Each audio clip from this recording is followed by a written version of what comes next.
Hey friend, Colin here from Sumthins Recording, and today I'm going to show you the secret to getting the perfect bass mix using the frequency split trick.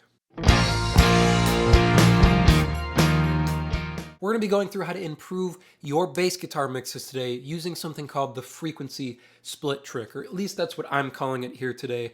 And all it's going to do is it's going to help you clean up and tighten up the low end on your bass guitar. But before we dive in here, if you're ready to go a little bit deeper into the mixing process in its entirety and really start to hone your workflow as an audio engineer, then I have just the thing for you.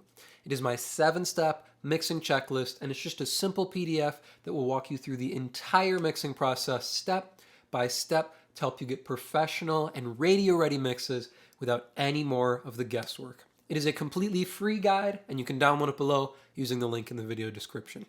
Now let's jump in here and take a look at this bass guitar. So this is a pretty empty track at the moment. Nothing is pulled up here except for our bass guitar. So we have our raw recorded bass guitar, and that's what we need here to really show you how this trick works. So I'm gonna hit play, and you can hear what our bass guitar is sounding like at the moment. So we have the DI track, and then right below it here, we have the amp track of this bass guitar. So I'm gonna hit play, and you can hear both of them running together on this track.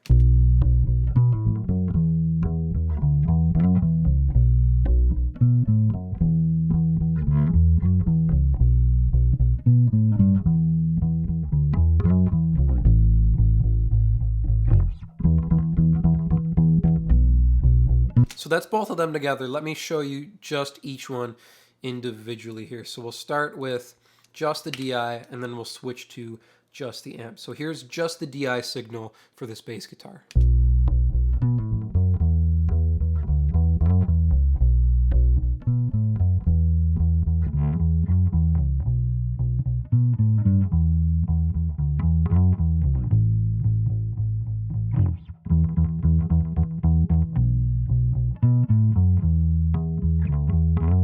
So you can hear same part, but a slightly different tone and a slightly different frequency range that we're getting from each bass guitar here.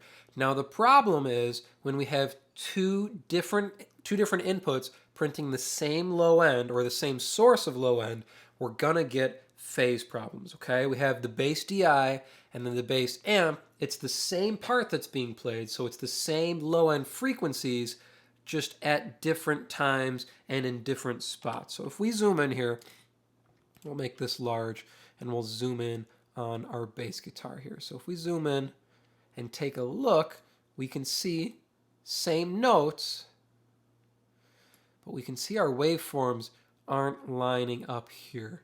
We can see our amp is just slightly behind our DI because obviously we're going to be getting our DI signal first, and it's going to take a little bit longer for the sound to come out of the amp, hit the microphone, and then make its way into the system here. So our DI is always going to be a little bit more in front of our amp signal. But as we look at these notes, we can see our waveforms are kind of going in opposite directions. So if I hit play here and we mess with our phase, you can hear we get two completely different sounds on our bass guitar. And we're going to talk about how you don't have to just choose between these two different sounds. So I'm going to hit play, and then I'm going to flip the phase on our amp track back and forth. I want you to pay attention to how the tone on our bass guitar completely changes as we go back and forth between our bass amp being in phase and being out of phase here.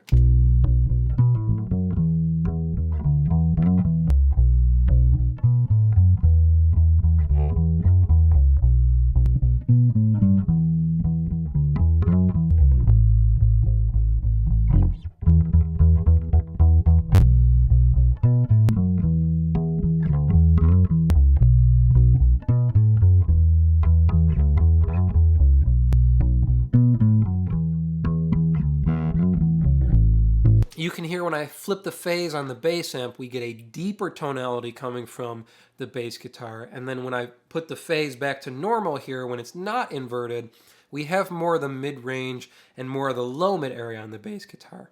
Now, I don't want to have to choose between having the low mids and having the really deep low end. I want to have both on the bass guitar. And the way we get that is using the frequency split trick. So I'm going to get rid of our phase knobs here, because this isn't going to be about flipping the phase or trying to line these two up. That is something else. That's another road you can go down, is trying to time align the two of these. But I don't like to mess with that kind of stuff, because you can still get spots where, you know, the waveforms aren't going to line up, because they're not the same signal. They're not going through the same processing. One's going through an amp and hitting a microphone. One's coming right out of the bass guitar and going, you know, maybe hitting a DI box and going right into the board here. So they're two completely different signal chains. So we're not going to get the same waveforms all the time that we can just scooch back and line up. What we're going to do here is we're going to isolate our low end and isolate our top end, so we have one signal printing our bottom end and one signal printing our top end.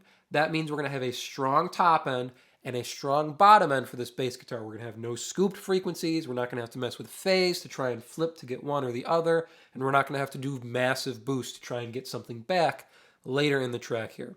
So what we're going to do is I'm going to make the DI our bottom end. And I usually reach for the DI as the bottom end because it's cleaner. It's not hitting any kind of amp, getting any gain or distortion, and it's not hitting, you know, any kind of microphone that's going to contribute color to the sound or the frequency range. So I'm using the DI because it's going to be the cleanest source to get our bottom end on the bass guitar. So we're going to mute the bass amp for the moment, and I'm going to pull in an EQ here on just our DI. So this is just our bass DI. I'm going to hit play, and all we're going to do is pull in the low pass filter and roll it down till we've just isolated the bottom end frequencies on the bass.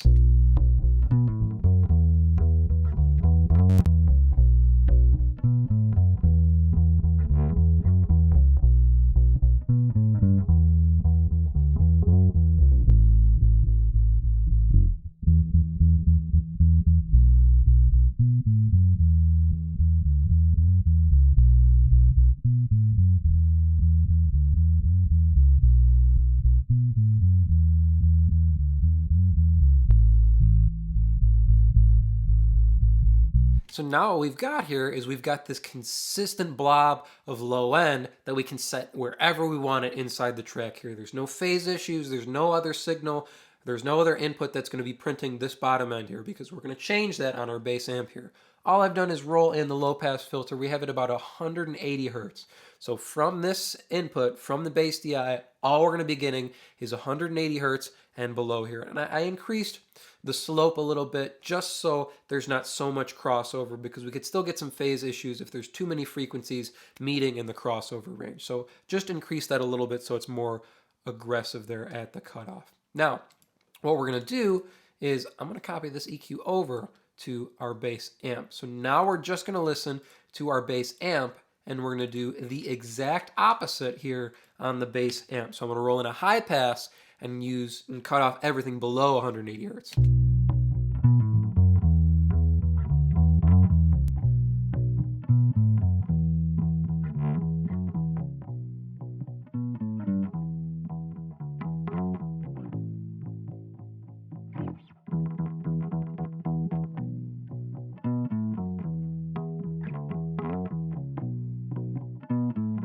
So now we have a signal that's printing our low mid information and our high mid and our top end information. So we have one input signal when we need to mess with our low mids, when we need to get more top end on our bass guitar, if we need to duplicate and add distortion, we can do all of that here on our bass amp, because it's the signal printing our low mid and our top end information. And then when we need more consistent bottom, we need to boost bottom, we're just going to be boosting that off of the signal getting from our DI. So we're going to have, you know, a consistent blob of low end coming from our DI, and we'll have our consistent blob of top end coming from our bass amp. Now, when we put both together, this is what we get.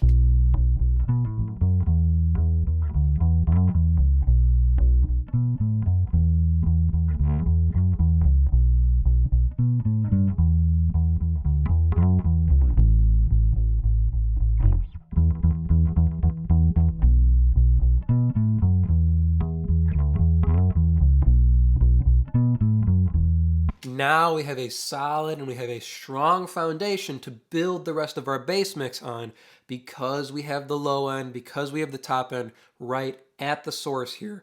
We're not messing with phase, we're not messing with time aligning, just isolating each of these frequency ranges so we have our focus and we have that level of tightness. So let me go back and forth now, and I'll A-B these two plugins here on our bass guitar so you can hear without, so just our raw DI and our raw amp signal printing together.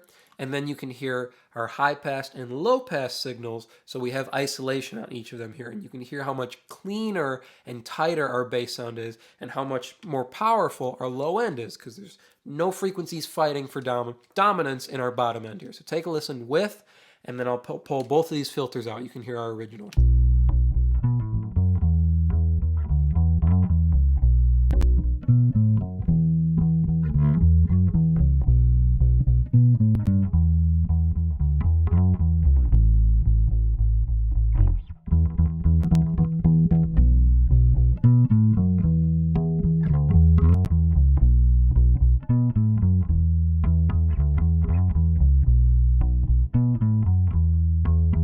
There's no more frequency buildup. There's no headache frequency here. There's no overlap. There's no phase issues.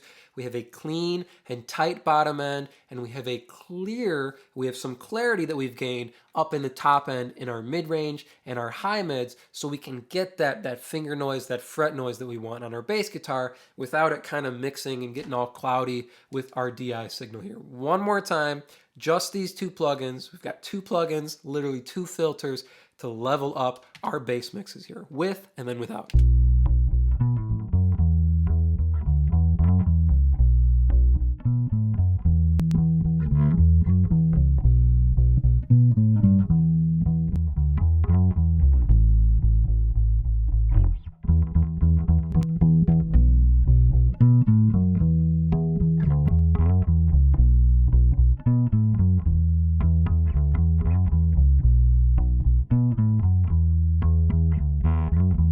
So if you're struggling to get a cleaner, more powerful bass mix, if you're struggling mixing your bass guitar in general and you have your two signals, try the frequency split here. So using our DI signal as our bottom end and then using our amp signal as our top end. That we have clarity in our top end and our bottom end, and we have focus on our bass guitar. I hope that was helpful for you. As I mentioned at the beginning of the video, if you're ready to take your mixes to the next level and really start dialing in your workflow as an audio engineer, then I have just the tool for you, and it is completely free. It is my 7-step mixing checklist, and you can download it below to start creating more professional mixes in less time. Thank you so much for watching, and I will see you in the next video.